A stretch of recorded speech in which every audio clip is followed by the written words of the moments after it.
two things. Firstly, my first year when I just met so many new people and just it's really good, and the friendships I made in that first year, they've lasted till now. Exeter is a great place. Nice people, cold beers and green lawns. It's just the friends I've made and the social life. Well, yeah, that's the main thing really. It was probably the time of our lives, and it is probably the best university in the world.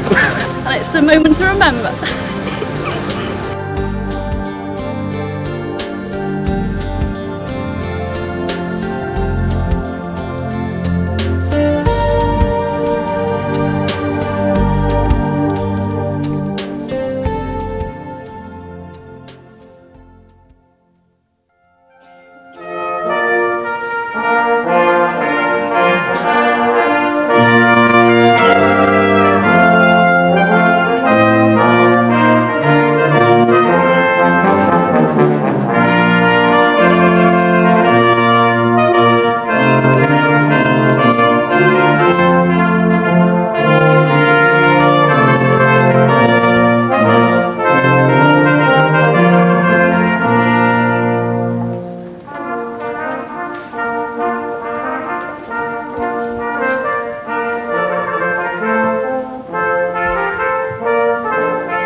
Ladies and gentlemen, warmly welcome. Please do sit down and make yourselves comfortable.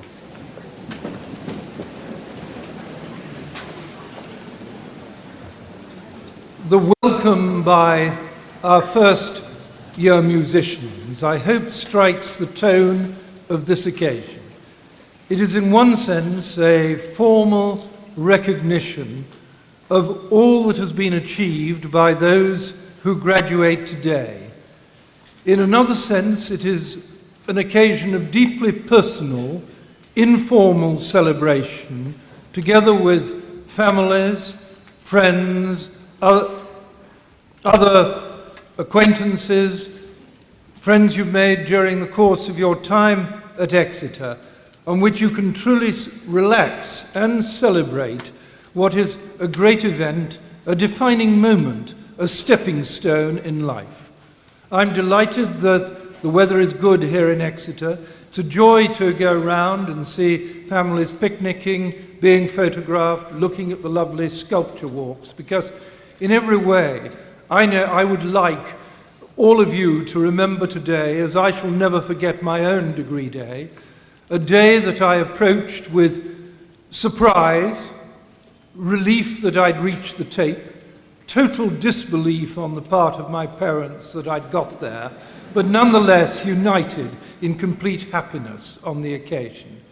When I say it's a defining moment, it is not, of course, the defining moment in your life, because you are going out from here with degrees in a variety of topics which you will receive this afternoon, and you will be taking those skills into life, into the workplace, with your individual talents, with your individual energies.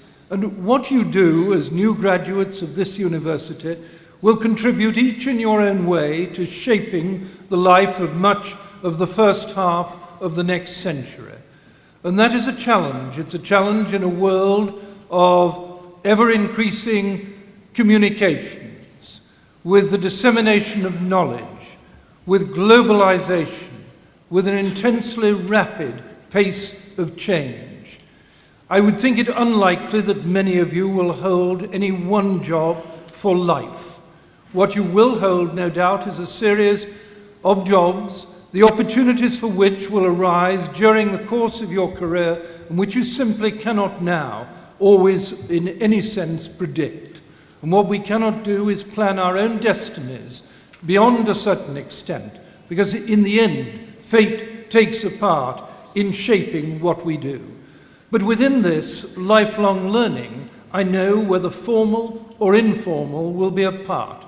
Now, in one sense, to have someone standing on a podium on the day you graduate and talking about lifelong learning may be just a touch disheartening. It's not meant to be, because it will be the way that you keep in touch and at the forefront of what is done in the world, in your generation, in a time which is both intensely challenging and exciting. You will take out from here an Exeter degree, a degree which is valued in the world of work. And we hope that you will always be able to remember your time at Exeter as one of tremendous happiness. I shall be looking forward in a few moments to congratulating each and every one of you as you come up to receive your degrees. But before that, we're privileged to have one honorary graduand today, a man of dazzling talents, a diplomat and leading environmentalist.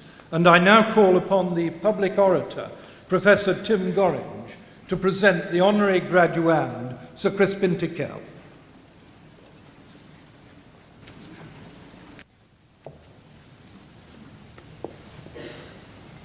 Sir Crispin Tickell.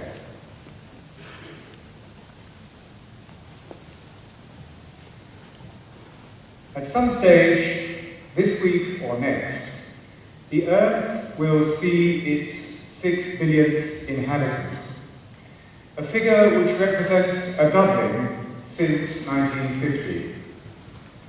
Huge numbers mean huge impacts in terms of resources, environmental degradation, and the problems of the ozone layer and global warming.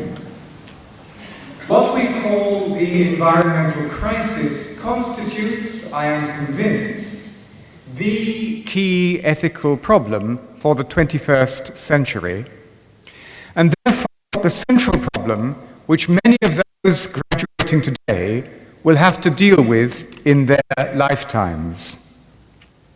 For this reason, when future historians come to write about the 20th century, a privileged place will be given to the environmental movement, for the simple reason that without the effort of the small band of scientists, economists, and activists who led it, those historians either might not be writing, or at least be writing in much less propitious circumstances. Amongst this small band, there will be very few diplomats, but there will be at least one, the person we wish to honor today, Sir Crispin Tickell. Crispin Tickell is a man with many strings to his bow, concern for the environment being but one. But since the mid-70s, it has been of increasing significance in his biography. And at the end of the 20th century, he has to be counted as one of the leading environmentalists in Britain and indeed worldwide. Crispin Tickell was born in 1930 as the storm clouds were already gathering over Europe. And at the age of 9, with war declared, he joined many other evacuees in moving to Burford in the Cotswolds and had his schooling further west in Worcestershire until returning to a bomb-pitted London in 1945. Stirring times, and so little surprise that the young scholar should choose to read modern history at Oxford, where one of his keenest interests was the handling of the Irish question in what we may still call for a few more months the last century. He graduated with first-class honours in 1952. These were still the days of national service, and he joined the 3rd Battalion Coldstream Guards and was sent to Egypt. Since this was too quiet for his taste, he obtained a transfer to Jordan, where he served with Glub Pasha, policing Palestine on camel and by Land Rover. On the completion of his army duties, a career in the diplomatic service beckoned. A diplomat, in his time, plays many parts, and, as an ancient writer put it, time would fail me if I tried to follow each move over an intensely active 36 years. I shall instead highlight 4 of Crispin Tickell's major concerns. The first is Europe. He was posted to The Hague in his 2nd year of diplomatic service, where, for 2.5 years as 3rd Secretary, he was responsible on the British side for much of the drafting of the Treaty of Rome. His interest in and knowledge of Europe, his involvement in delicate negotiations, and his talent for languages made him a natural posting as political secretary to Paris between 1964 and 1970. De Gaulle was in power, with his deep suspicion of England and his neo-Napoleonic sense of France's place in Europe. It was essential that the government have reliable advice on how to act in relation to their prickly neighbour. At no time was this more crucial than during les événements of 1968, when, despite Baron Haussmann's best efforts, barricades appeared once more all over Paris. Harold Wilson, then Prime Minister, distrusted what he read in the press and required a nightly briefing from the political secretary, who, for his part, had to climb over the barricades and make his way to the basement of the British Embassy each evening to send his telegrams. These reports, still part of confidential Foreign Office files, constitute perhaps the first history of the May events, and certainly the first by an observer on this side of the Channel.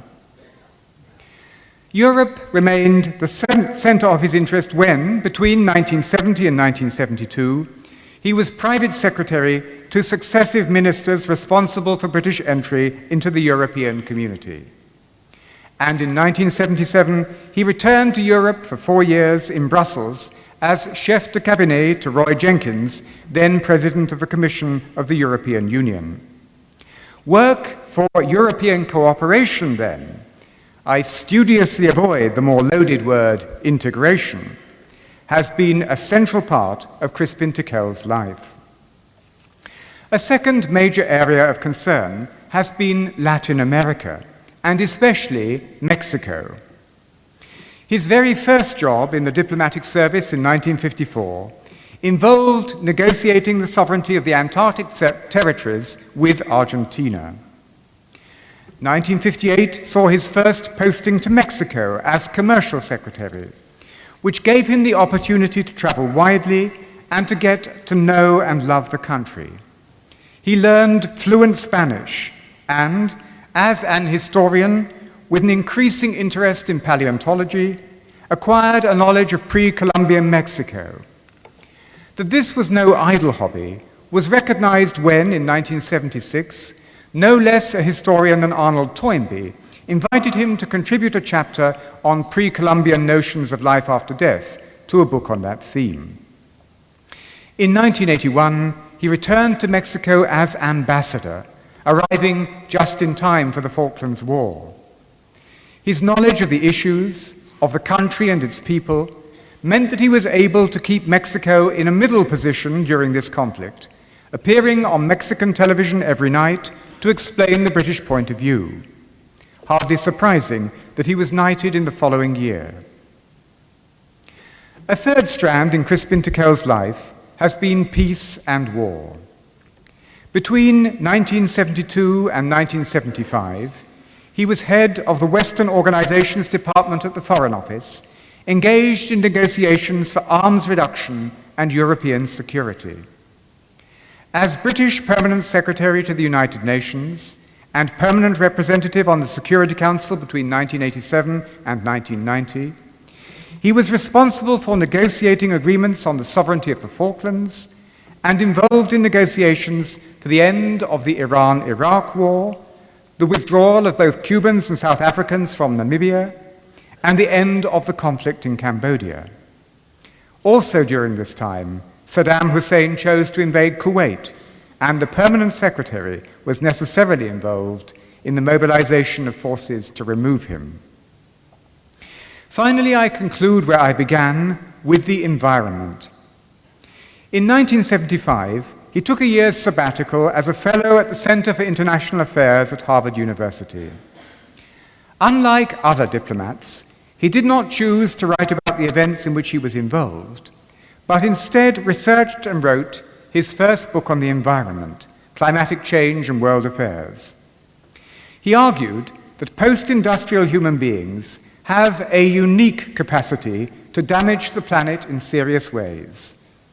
This capacity means that climatic problems are at the same time political problems, because they rest on decisions made by governments about trade, industry, and ways of life. The book concluded with a fourfold call for action, which has in part, though only in part, been addressed at Rio and Kyoto.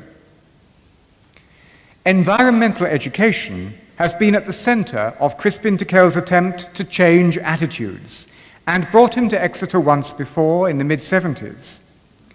This attempt to change attitudes bore fruit when, as Permanent Secretary to the Overseas Development Agency between 1984 and 87, he was able to get the issue of environment related more centrally to the question of aid, and, famously, to get Mrs. Thatcher to put the environment on her agenda. In 1990, Sir Crispin retired from the diplomatic service and became Warden of Green College, Oxford. Running an Oxford college is no sinecure, but it was now that he had more time to pursue his environmental concerns, becoming, amongst many other things, chair of the International Institute for Environment and Development, chair of Earthwatch Europe, a member and then chair of the Advisory Committee on the Environment, an influential voice in getting industry to take the environment seriously, and the author of numerous articles on the question, above all on matters of climate and population. And this activity continues. 2 weeks ago, he was in China, advising their Environmental Council. Tomorrow, he will be in Cornwall, speaking on the possible impact of climate change on the Southwest. This has been, and remains, you will agree, a vita activa, a life devoted to the matters of the world community, one of the three forms of life Aristotle believed a free person could worthily choose. The other two, the life of enjoying bodily pleasures, the bios aesthetikos, and the life of the philosopher, the bios theoretikos, have not, however, been absent from Crispin Tiquel's life. His passion for African and Mexican art and for the sculpture of Henry Moore speaks of the former, whilst his interest in paleontology, his collection of beautiful fossils in which he emulates his great-great-aunt Mary Anning of Lyme Regis, and his many publications on history and the environment speak more of the latter. His choice of family motto, Facta Ficta, or It Ain't Necessarily So, implies no cynical disregard for truth, but rather the recognition, vital for the historian, that facts and their interpretation are in constant movement, a hermeneutic discipline which he brings to his environmental work as well. In manifold ways, Chancellor, Sir Crispin Tiquel, your fellow Chancellor at the University of Kent, exemplifies for us what a life lived in the public interest can mean. It is an honour to have him after 2 decades back in Exeter, and it is both a privilege and a pleasure to present him to you for the award of the degree of Doctor of Science, honoris causa.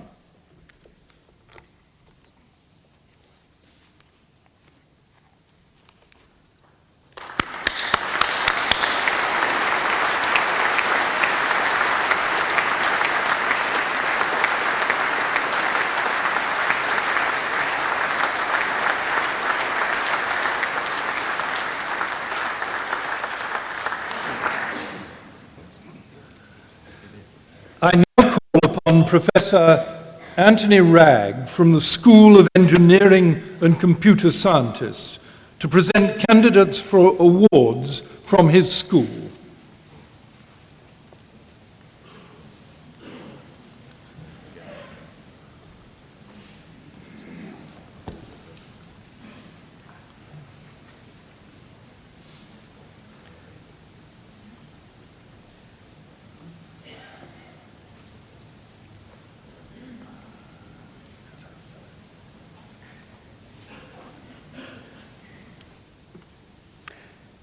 My Lord and Chancellor, by the authority of the Senate, I present to you the following who have been deemed worthy to receive awards of this university.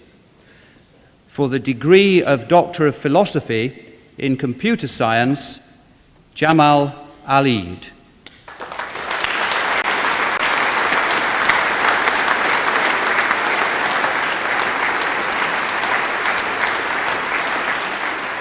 Tamar Louise Collins.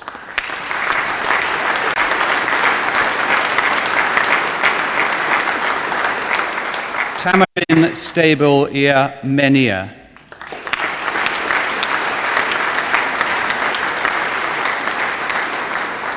In engineering, Karem Hassan Ali Madan.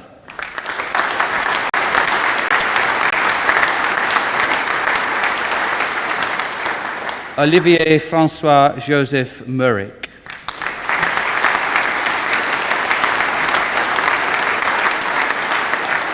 For the degree of Master of Philosophy in Computer Science, Talib Alwan Shaman.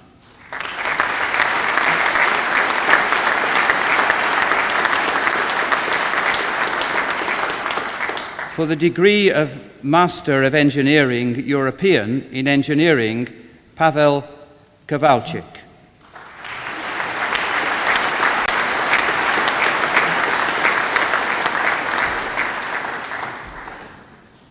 For the degree of Master of Science in Computer Science, New Generation Computing, Asif Chowdhury.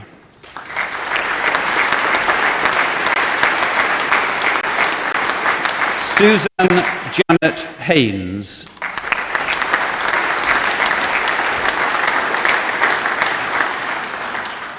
For the degree of Bachelor of Engineering in Engineering, Christopher Rowan Beadles.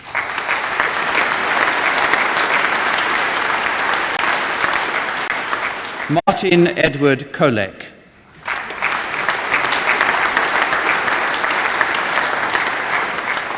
Matthew Colin Lee.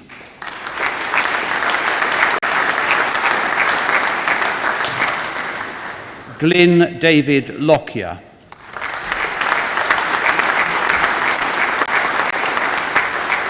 Luke James Tucker.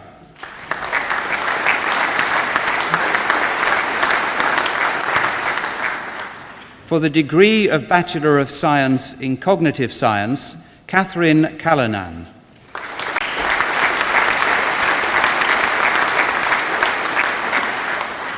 Nicholas Charles Edwards.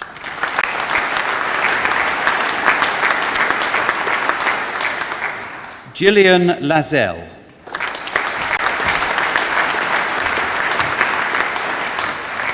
Jonathan Andrew Sercombe.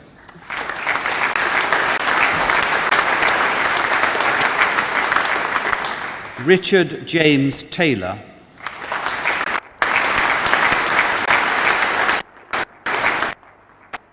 James Robert Turner,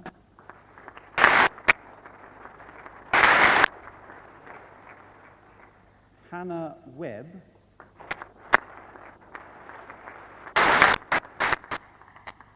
Christopher Mark Welfare. In computer science, Michael Philip Malcolm John Bailey.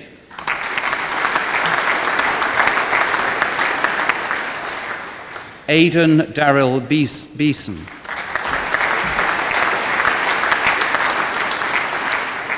Terence Benjamin Hargreaves Beresford West.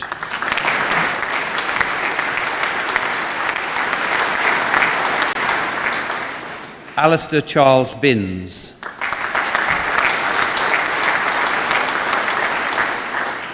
Paul Bishop.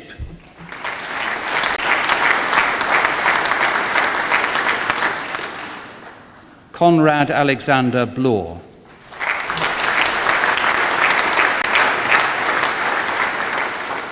Robin Bowles.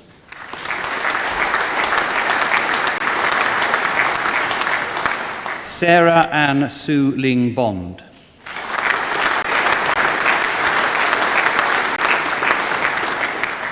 William Matthew Braithwaite.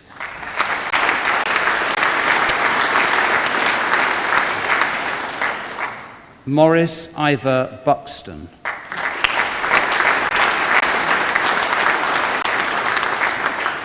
Julian Clayton.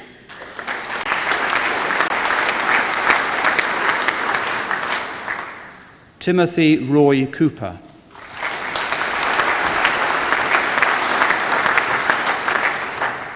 Alan Nicholas Davis.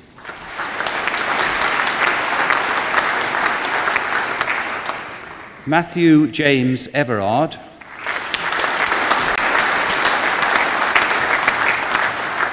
Benjamin David Lanville.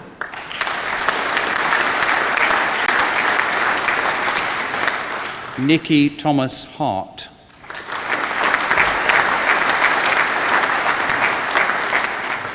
Jenny Elizabeth Horton.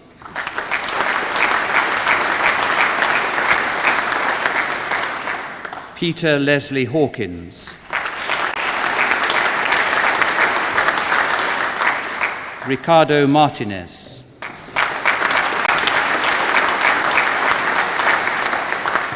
Claire Elizabeth Catherine Morell.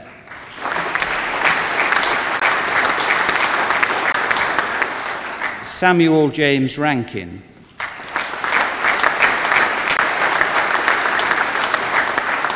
Andrew Robert David Rawson.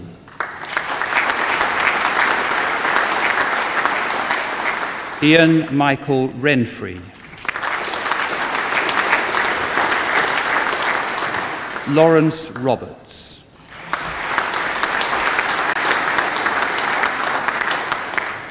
Christopher Scott.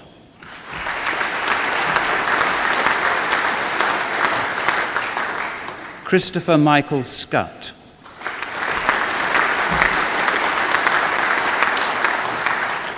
Alistair Neil Seaton.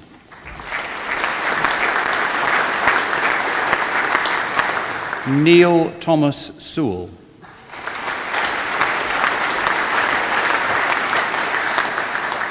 Mark Charles Tansey.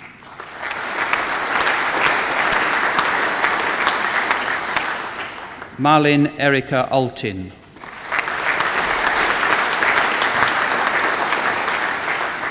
Christopher James Uren.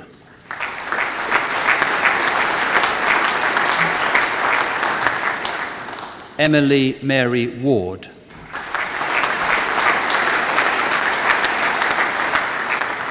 John Richard Ward.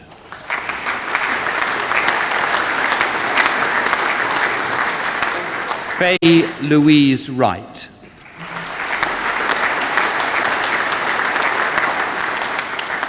Lawrence James Wright.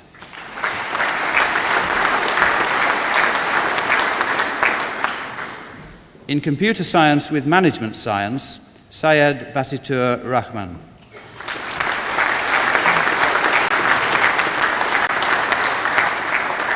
In computer science with mathematics, Martin Pym Curl.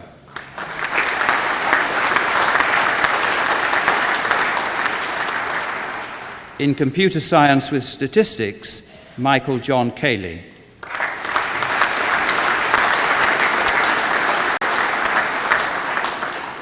In engineering, Stephen Clive Brewerton.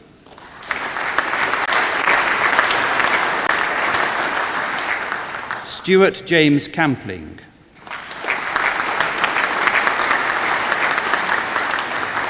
Matthew Lewis Colling.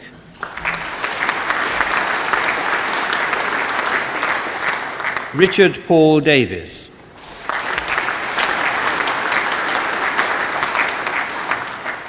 Jonathan Michael Dean.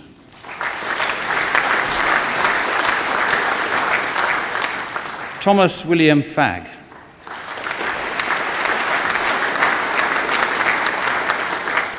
Jan Hansford.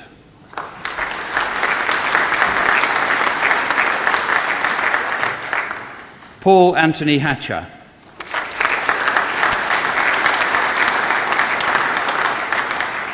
Oliver George Johnson.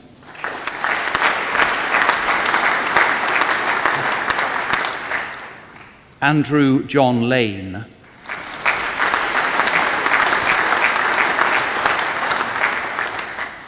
Jonathan Charles Manley.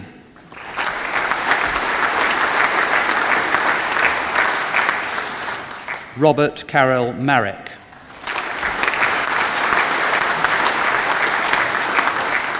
Ali Mossadegh.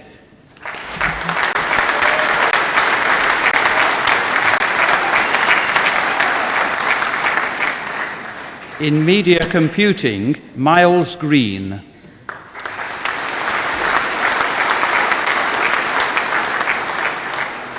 Andrew Robin Thompson.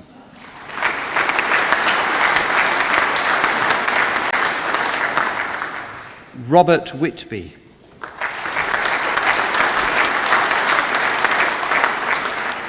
Duncan Stephen Woods.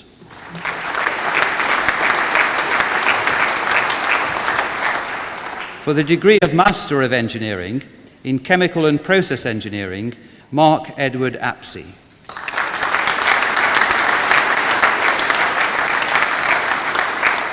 Patrick Jason Evans.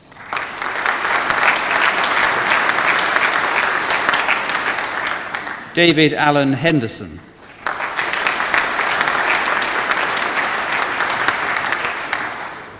Chung Hieng Justin Tang.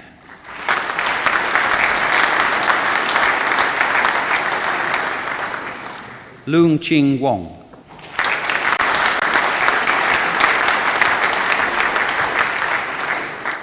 In civil engineering, Catherine Elizabeth Abraham.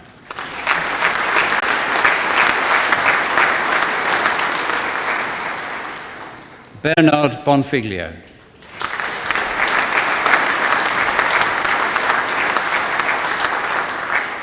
Duncan Richard Brooks.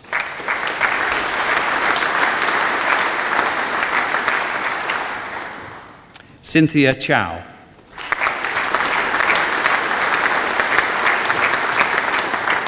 Joanne Elizabeth Coupland. Sally Catherine Dutton.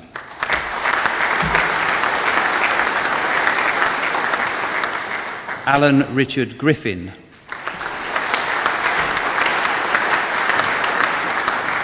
Nicholas James Hurd.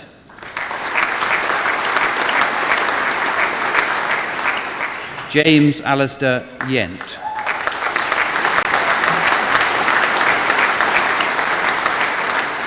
Kim Ling Lai.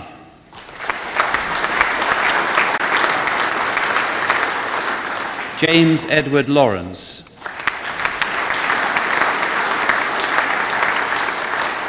Yu Kwang Lim.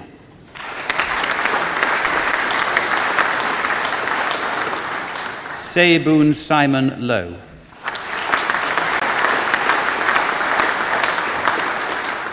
Daniel John O'Connor.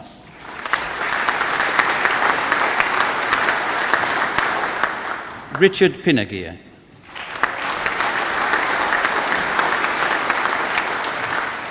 Colin Owen Summers. Benjamin Robert Tiley.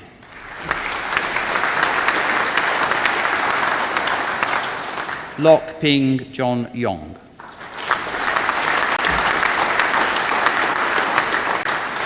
In electronic engineering, Stephen James Bushell.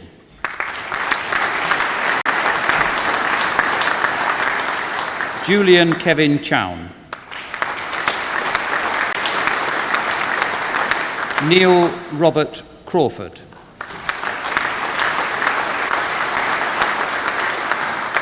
Jeremy Richard Diamond.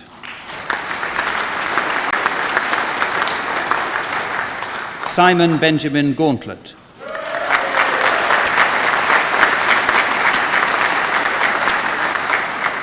Lawrence Charles Richard Herbert.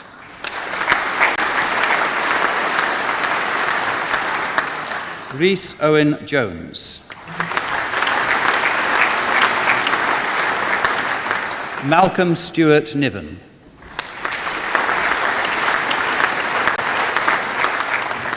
John Patrick Anthony Reed.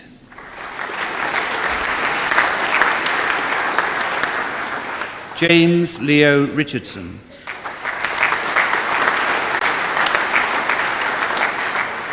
Chu Shin Sia.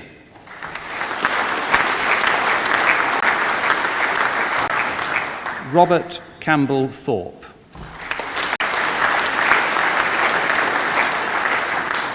Arya Vansiri.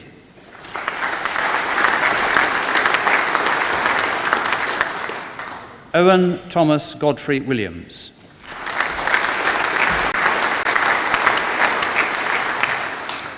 Matthew Charles Wilshin.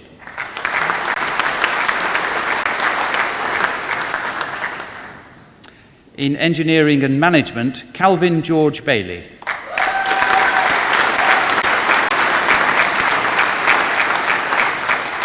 Richard James Byme.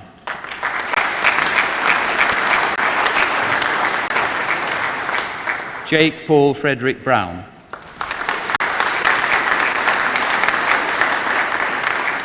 Douglas James Davey.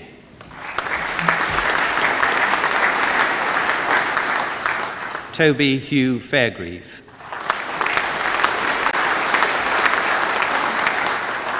Mark Andrew Haslacker.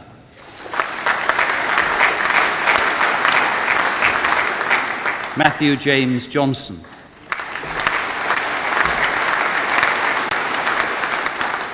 Chi Keen Low.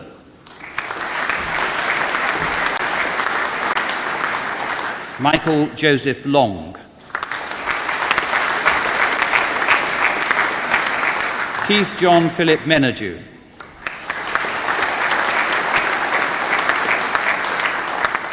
Eleanor Primrose Merrick.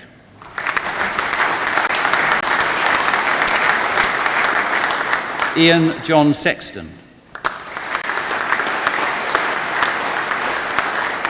Ryan John Shuttleworth. Daniel Adam Thomas Smith.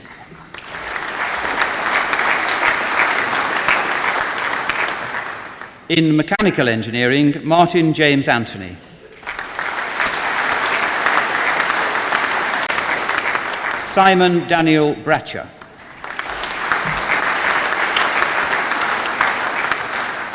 Oliver Ross Eden.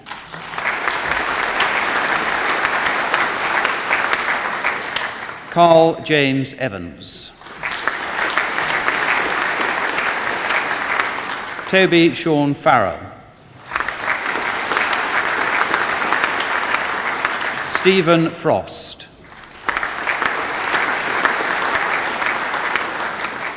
Robert James Garlick. Jonathan Samuel Gates. Christopher Norman Graham.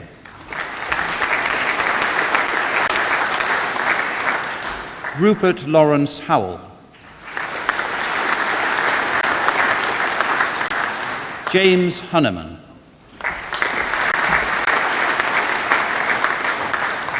Jennifer Jenkin.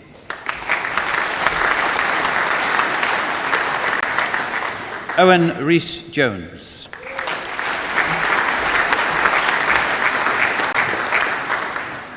Tom Henry Leeson.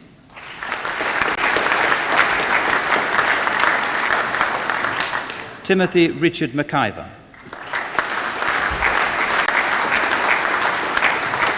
Matthew Humphrey Niven.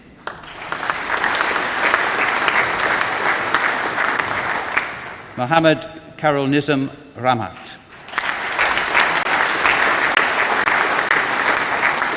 Keith Alistair Russell.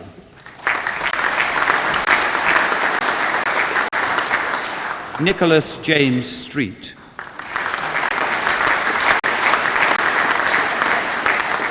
Alan James Walsh.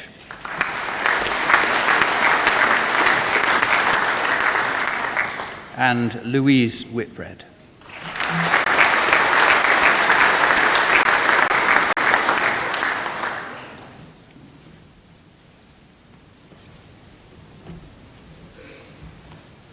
I now call upon Dr. Yezimir Nizovic to present candidates for awards from the Centre for Management of Industrial Reliability, Cost and Effectiveness.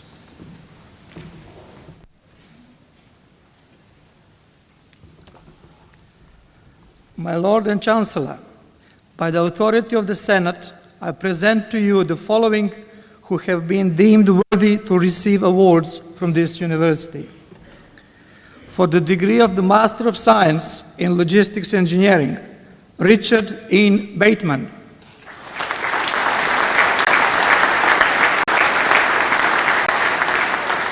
Simon Robert Dews.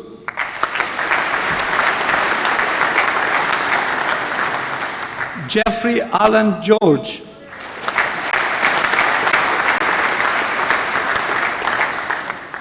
Eric Grunlo.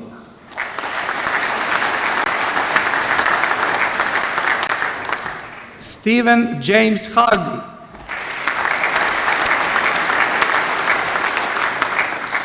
Paul Allen Hudson.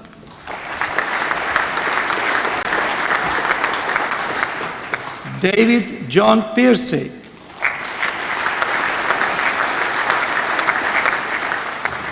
Luciano Pizziolo.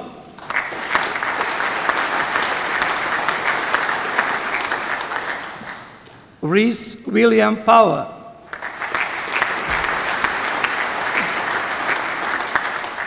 Reinhard Andreas Schuster.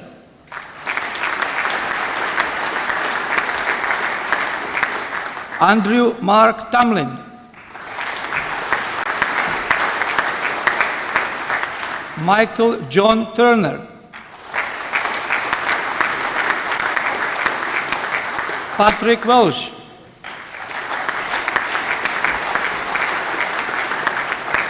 Catherine Muriel Webster.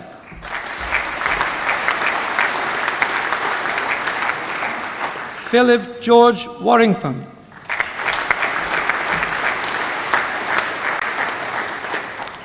In Systems Operational Effectiveness, Marit Ekezet.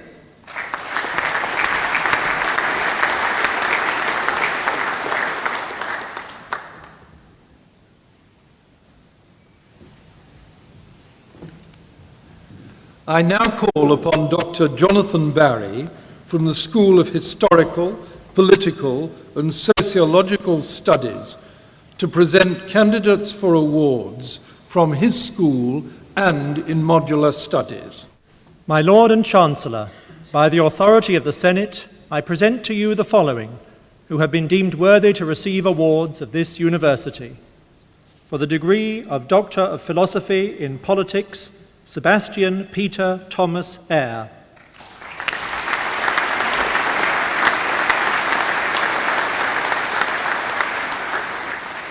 Hoda George Hauer.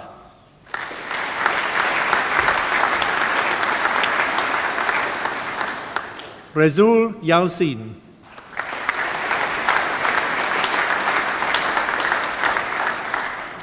In Sociology, Sultan Mohammed Hamad Al-Hasham.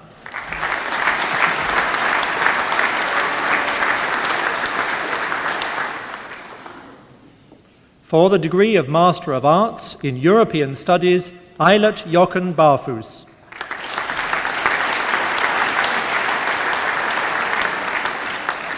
Martina Dinklage.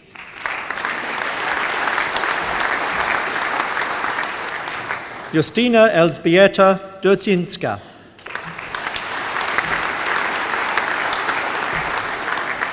Gail Elizabeth Harris.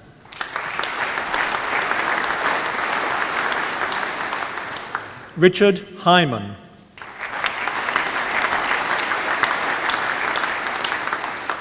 Claire Lesage.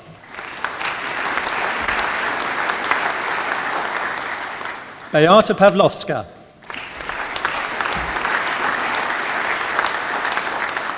Romy Schluter.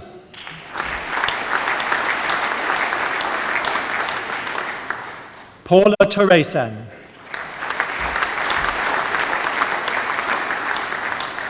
Semia Özgür Unal.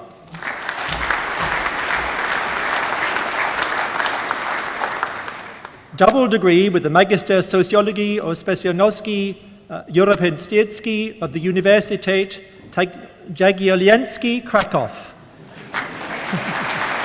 Wait a minute. Claire Helen Ponder.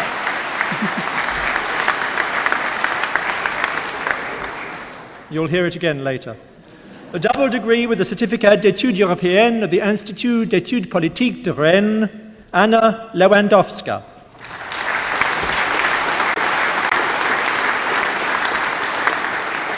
Jean Ludwig Reuter.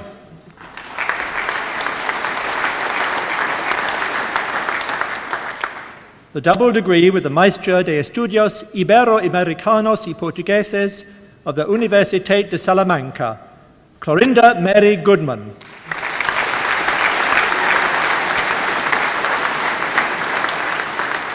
Anne Veronique François Catherine Luce Marie Mortier.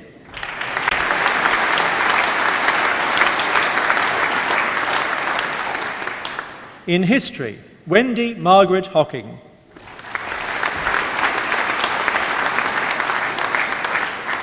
Richard Dalton McLean.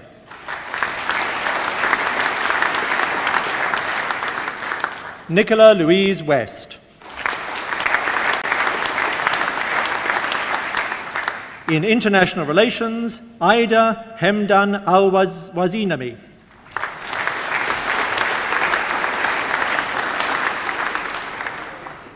In maritime history, Mihoko Konishi.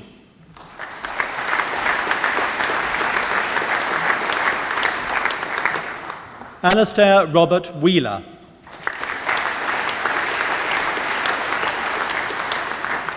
In Middle East politics, Solomon Hamed Al-Farsi.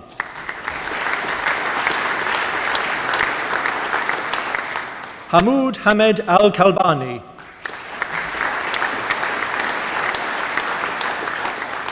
Sawalak Ponwilasiri.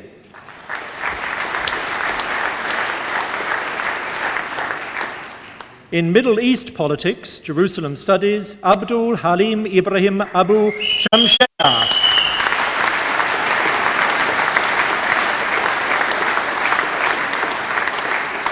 In modern European history, Christopher James Morgan.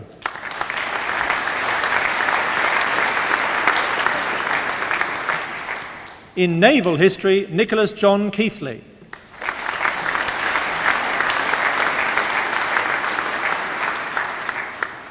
In pan-European politics, Hilary Elizabeth Ann Cox.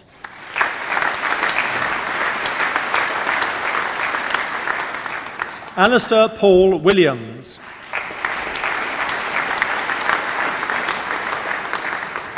The double degree with the Magister Sociologii et Specjalności Europejskiej of the Universität Jagiellońskiej, Krakow, David Peter Michael Allert.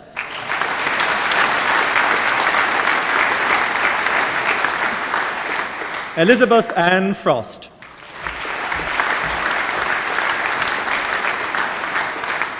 The double degree with the Certificat d'études européennes of the Institut d'études politiques de Rennes, Michael Lawrence. In public administration, Abdul Rahman Abulaban.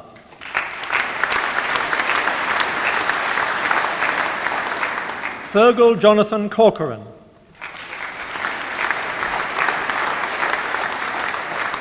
Somfop Rujanavet.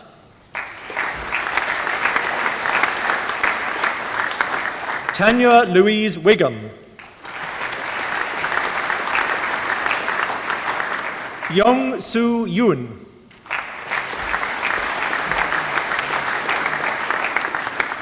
In the Sociology of Organizational Cultures, Satomi Nagamoto.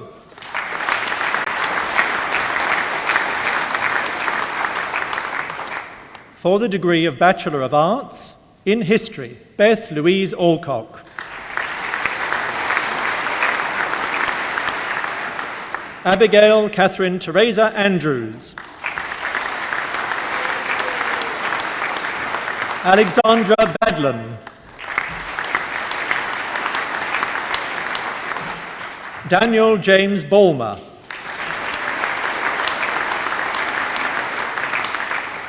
Timothy William Brooks.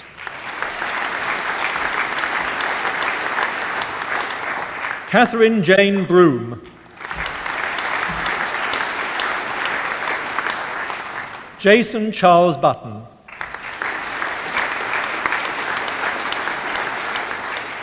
Stephen Damian Carter.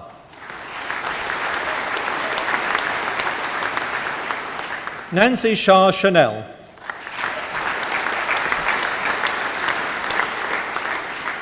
Nancy Simone Cooper.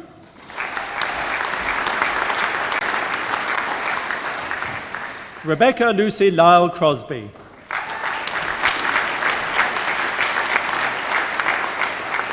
Rachel Helen Cryer.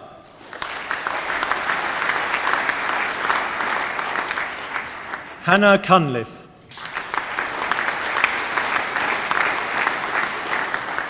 Graham John Cutting.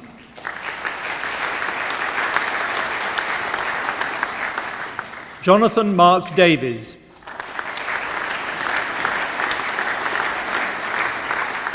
Simon Neil Dixon.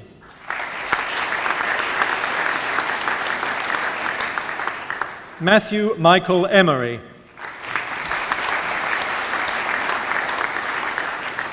Eleanor Fox. Joanne Mary Fox.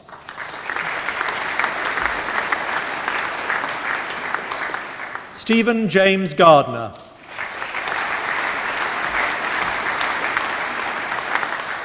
Christopher James Godman.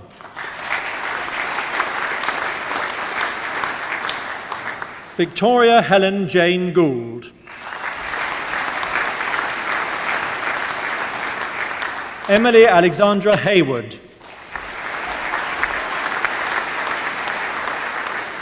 Rebecca Louise Hill.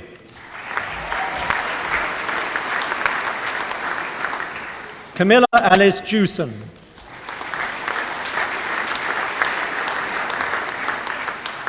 Nigel Thomas Kahane.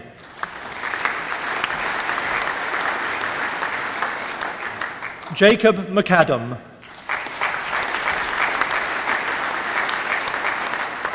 Esther Ruth Manell.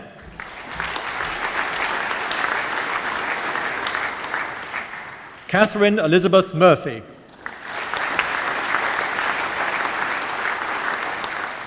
Sarah Marie Owens.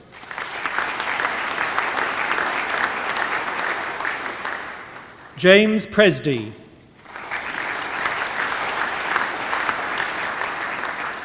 Jennifer Claire Priest.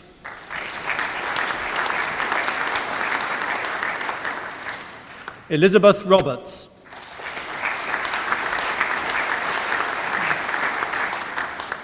Stuart James Robertson.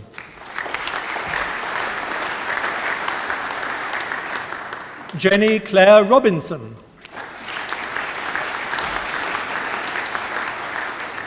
Rebecca Joanne Shelton.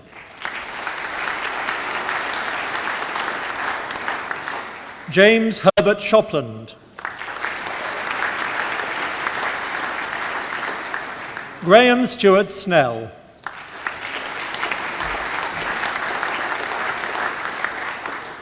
Harry Richard James Spur.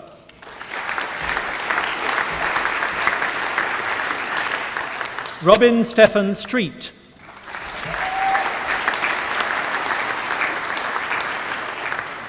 Christopher John Tall.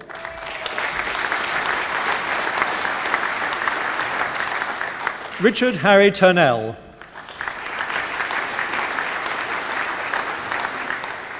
David John Turner.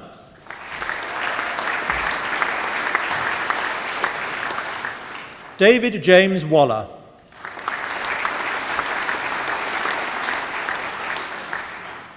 Daniela Janine Waugh.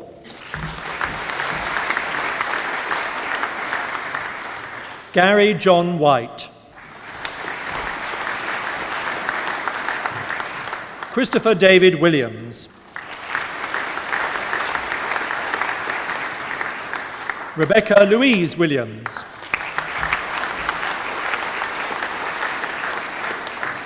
In History and Archaeology, Christine Baines. Karen Elizabeth Fox. Nicola Claire Mortlock. Sam Bruce Adlam Willis.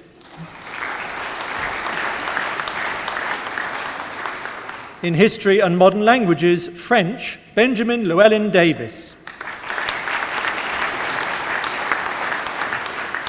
Murray Luke Lamble.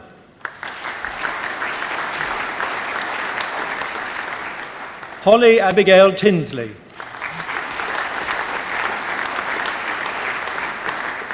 In History and Modern Languages, German, Helen Claire Andrews.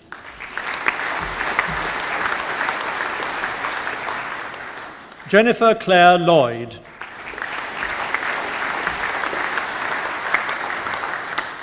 Edward Margits.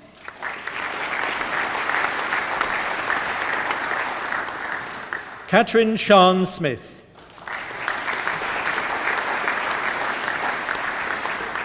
In History and Modern Languages, Spanish, Ben Bing Gibbon.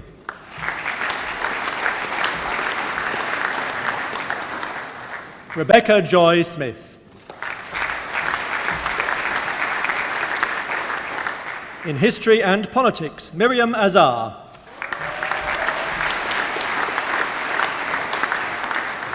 Simon Richard Booker.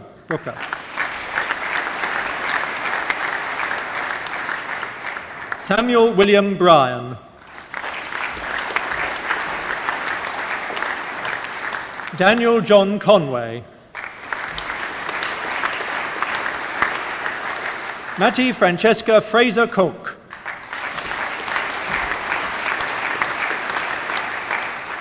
Stephanie Decker.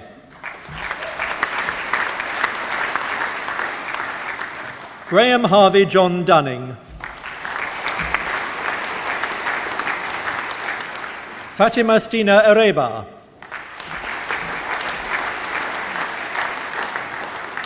Alexander Ross Gibson.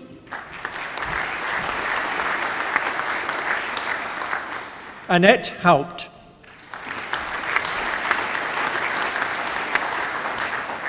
Rebecca Jane Hickmore. Peter Mitchell Rodney Jacob.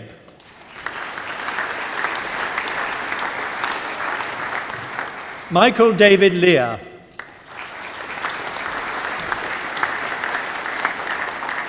Niels Gunnar Mainzer.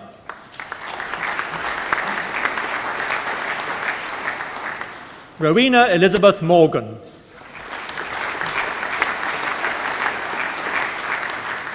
Simon Peter Giovanni Padoni.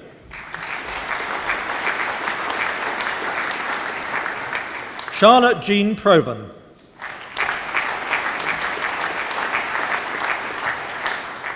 Paul Mark Samuels.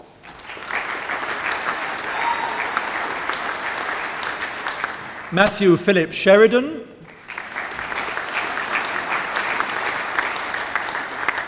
Philip David Smith.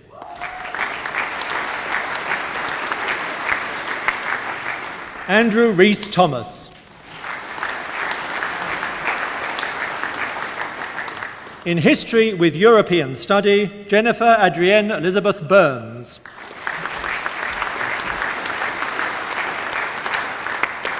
Susanna Lucy Holt.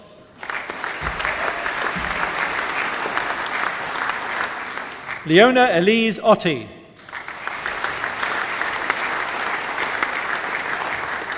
Matthew James Yates.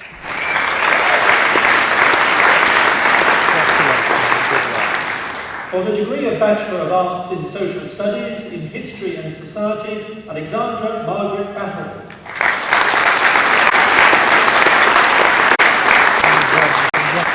Victoria Susan Cox. Robin Sarah Levine.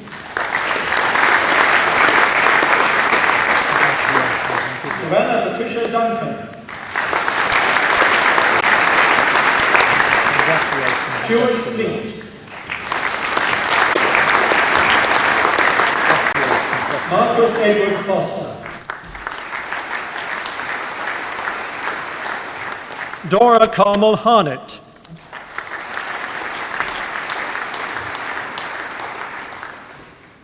Lisa Ann Higgs.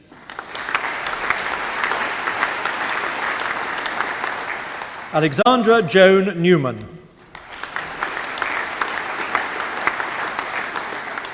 Sarah Louise Richards. Christopher Stephen Tate.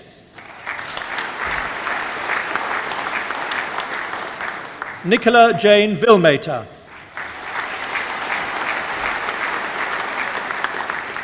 In History and Society with European Study, Sarah Bidmead.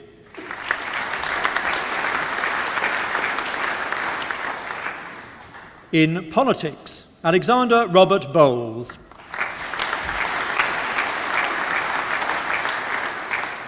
Florence Jane Cravato.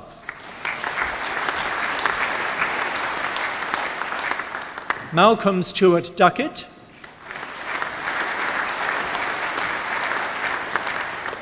Karen William Dyer.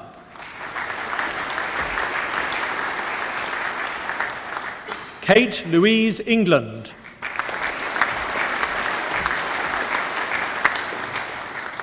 Luke Alec John Ford Kelsey.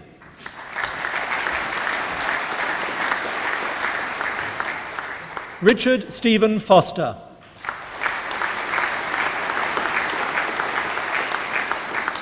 Anna Bridget Gill.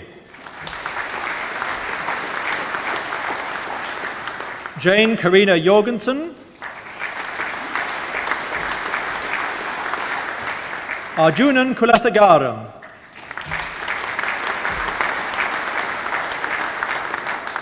Hugh McGregor.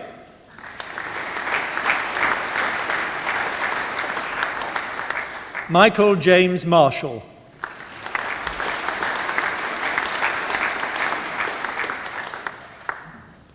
James George Macron.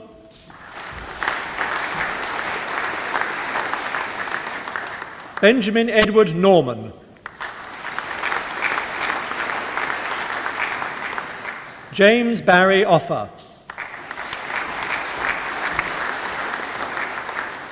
Agnes Sabine Packman. Morgan David Michael Roberts.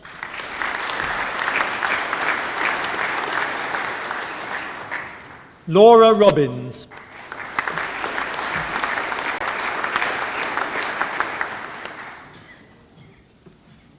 You coming up? Adam Peter Thomas.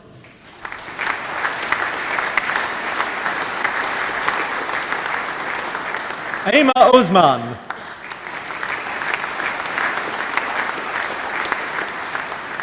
Lawrence James Weston.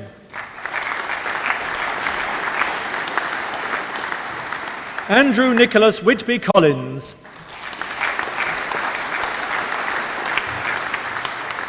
In Politics and Society, Maria Avram.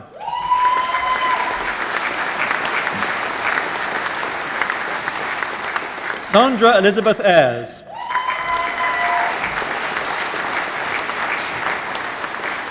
Louise Baxter.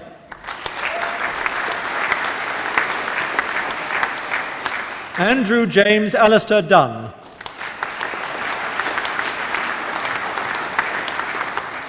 Robert John Gardner.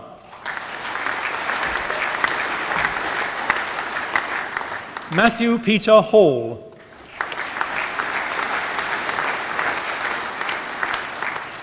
Robin Harding.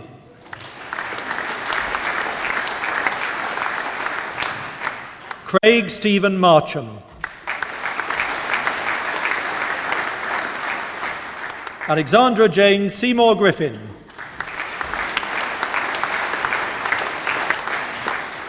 Charlie Wigan.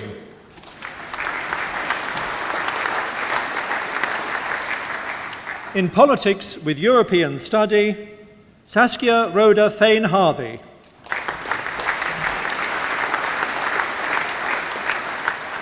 Anna Groom.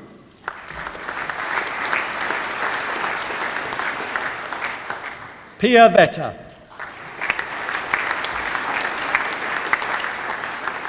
In Society, Economy and Social Policy, Jessica Victoria Arbon.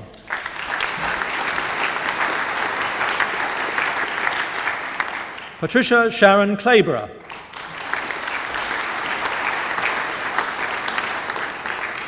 Jacqueline File.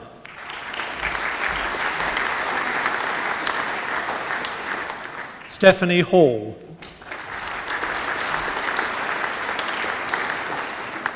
Deborah Hay.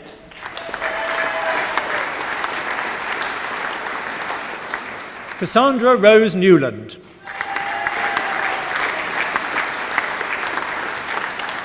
Alexandra Francis Quinn.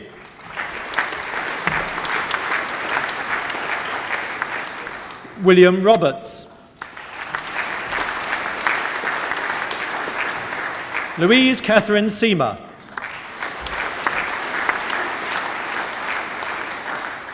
Jeffrey Leonard Townsend.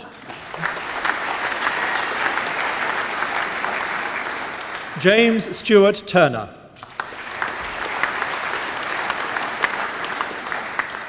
Emily Selina Wallers. In Society, Economy and Social Policy with European Study, Angela O'Sullivan.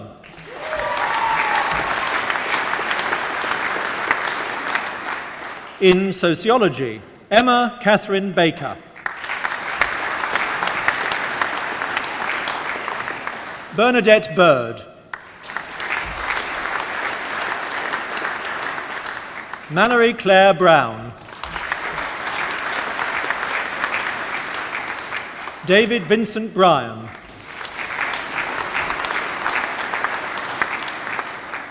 Natalie Ann Griffiths.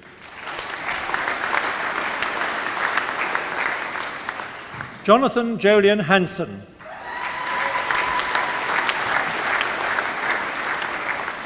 Samantha Hoskin.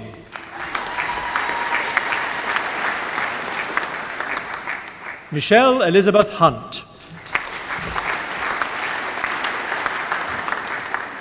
Emma Ellen Ives. Helen Margaret Izzard.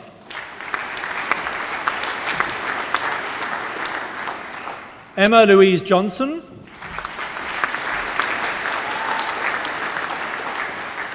Mandy Jane Lawrence. Elizabeth McQuiston.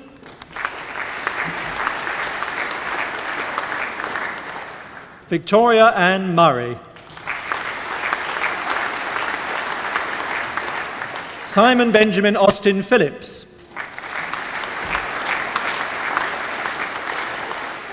Rebecca Eve Inopia Rampton.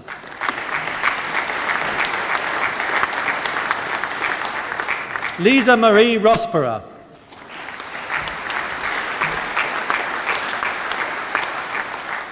Victoria Leslie Rouse.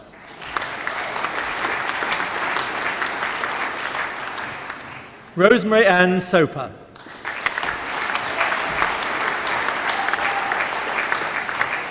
Alex Sutherland.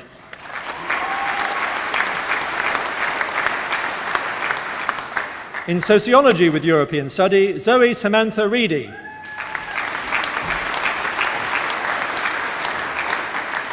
Angela Joanna Temple.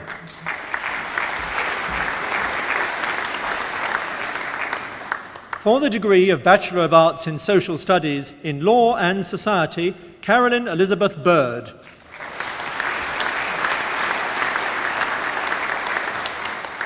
Nicola Matthews. Trina Beattie Mullins. Elizabeth Jane Parkin. Adriana Penn.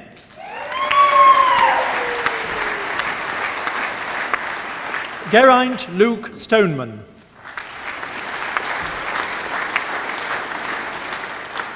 Claire Louise Wright.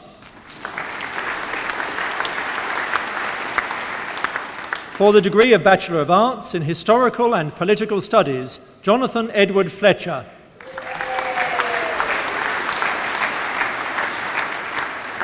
In History and Law, Jonathan Peter Elliott Rayner.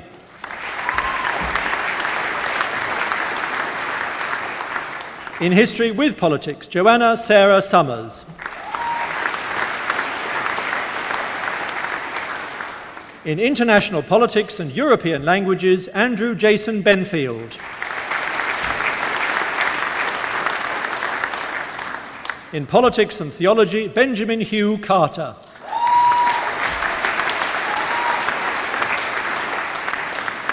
In Politics with Film Studies, Stephen Joseph Davidson.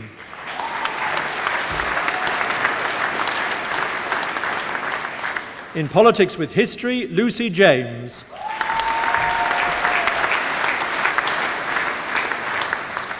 In Sociology with Psychological Studies, Gregory Michael Childs.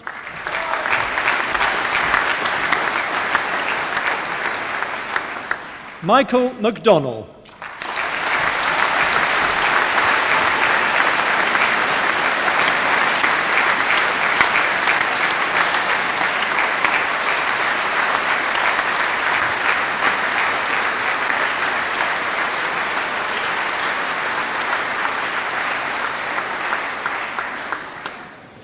I also admit to degrees those who requested conferment today in absence, and I now invite Sir Crispin Tickell to address the congregation.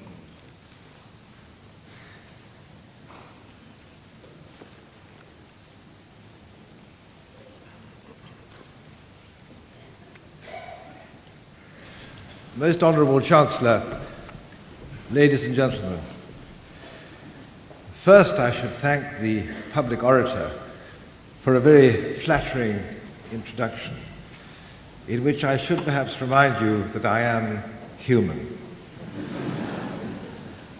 As has been well said, my father would have loved it and my mother would have believed it. I would like to take this opportunity to make two main points, or pick up two main themes.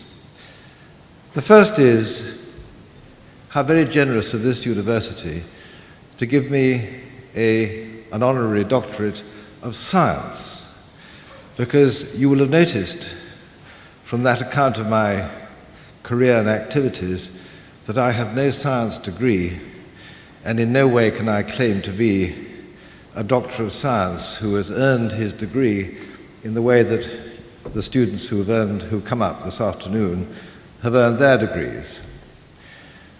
You may think this a perverse thing to give a doctorate of science to someone who is not a scientist, but in fact I think it's a very significant point, because learning is all our property, and one of the most important things that we have to do is to see the different branches of learning in relation to each other.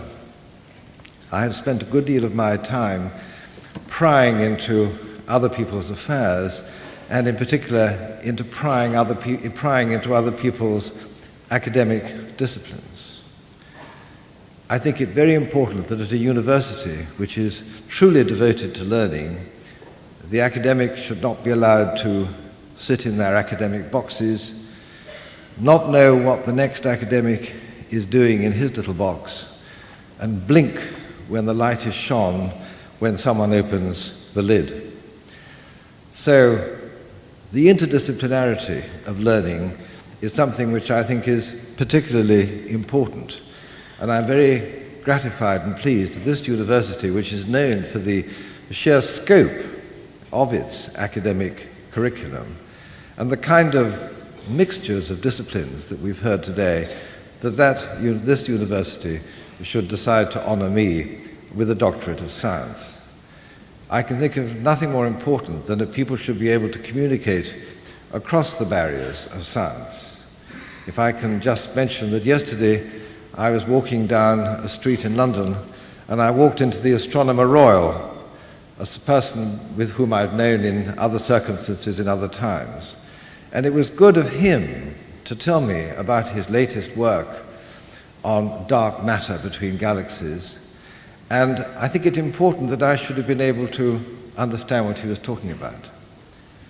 When I was the warden of Green College, Oxford, the head of an Oxford college, when I was interviewing people for fellowships, or indeed talking to my PhD students, one of my first questions always was, what books are you reading outside your particular discipline?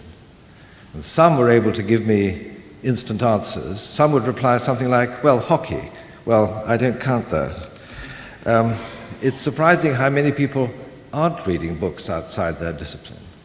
And if I can just suggest that it's a very good thing to consecrate Sunday to reading books rather than newspapers, and above all, reading books outside the discipline that you are following, because without that, it's all too easy to turn into a rather arid specialist without real understanding of the world around you. My second point is to pick up the references that the public orator made to the environment. I think there are two streams of wisdom. The first stream of wisdom is concerned with efficiency, making our economy work better, understanding the nature of commerce, understanding, above all, the priorities of wealth generation. We all have to live, after all. And the second stream is concerned with the long term, the kind of world we live in, the kind of threats that we face today, the kind of threats that those who are leaving this university and their children will face tomorrow and the day after tomorrow. Now, each of these streams of wisdom tends to stand or tends to run on its own. Sometimes they mingle, sometimes they go in different directions, which is why I think it's so important that environment should be understood in terms of the kind of life we all lead, and that the kind of life we all lead should have a good eye to the environment. Because if there is no good eye to the environment, and we don't cope with the problems of rising world population, as you have heard, with degradation of land and loss of fertility, with water pollution and shortages of water in the future, with problems of destruction of other forms of life, whether they be microorganisms or the 1,000 times more serious degradation of species that you see in places like Amazonia. And if you don't cope with things like climate change and how it's going to affect us all, I think in a way we're condemning future generations to lives not nearly as good as our own. And the trick is to know how these two things can come usefully together. On the first of those streams, the priority being wealth generation, I would simply say this. We tend to think that the way in which prices are fixed is an indicator of economic good health. And here I would quote someone who once said, "The market is marvelous at determining prices, but it is incapable of recognizing costs." Prices are the short-term priority, costs are the long-term priority, if we're to have the kind of world in which we can live and our descendants can live as well as we have lived. And the second thought I want to put to you is something that was also said recently by an economist, which is this: the economy is a wholly owned subsidiary of the environment. In other words, if you do not have a healthy economy, you do not have a healthy environment, and if you do not have a healthy environment, by God, you cannot have a healthy economy. So I would simply convey those two simple messages: interdisciplinarity and trying to reconcile those two very powerful streams of thought that affect us in our thinking and in our daily lives. I conclude with a word of warm thanks to the university for honoring me. I'm immensely pleased to come back to this university after some time. I'm delighted to be with you today. For the students, I wish them all success in whatever they do, and I have little doubt that 10 years on they will look at each other and say, that was a marvelous day. And the word I would say to the parents, whom I see so thickly spread in this room, is thanks to them, because without them there wouldn't be any students. The public orator referred to the little motto I had chosen, facta ficta. In other words, facts of fiction. I wouldn't like anyone to interpret that as meaning that I don't believe in the cold light of the realities of science, nor the realities of human relationships. But I would like to say that it's very important that things change all the time, that we do every day, as it were, revise our view of the world and realize the immense relativities. If we tried to enter into the minds of our grandparents, we'd find those minds looking onto a world that was almost totally different from our own. And the same applies to my generation, the generation of students who are going out into the world today. I translate facta ficta as it ain't necessarily so, because I think that is one of the most important theme songs of science, of the interdisciplinary world of which I spoke, and the life of any great centre of learning like the University of Exeter. Mr. Vice-Chancellor, thank you very much.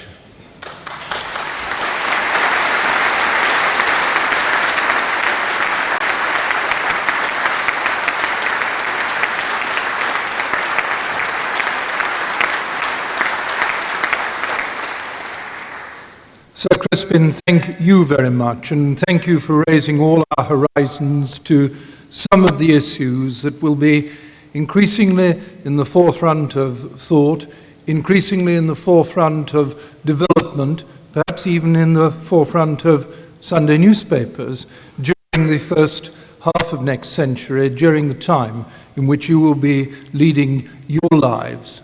It's been a great privilege for me to greet each and every one of you individually. What I think, and all that remains to be said, and what has been a pretty hot afternoon, is that it's been a joy to have you here at Exeter. We hope you will take away the very happiest of memories. We hope you will go away always being proud of this university. I meet many alumni of Exeter who speak so warmly of their time here. I hope you will belong to that group, some 35,000 strong. We will keep in touch with you. I hope you will keep in touch with us. And with that, may you celebrate today with real pleasure with the families who have done so much for you and to whom you mean so much. Thank you for being with us at this congregation, and may you have a very good, happy day, which is legitimately and rightly a magnificent day of celebration for you all.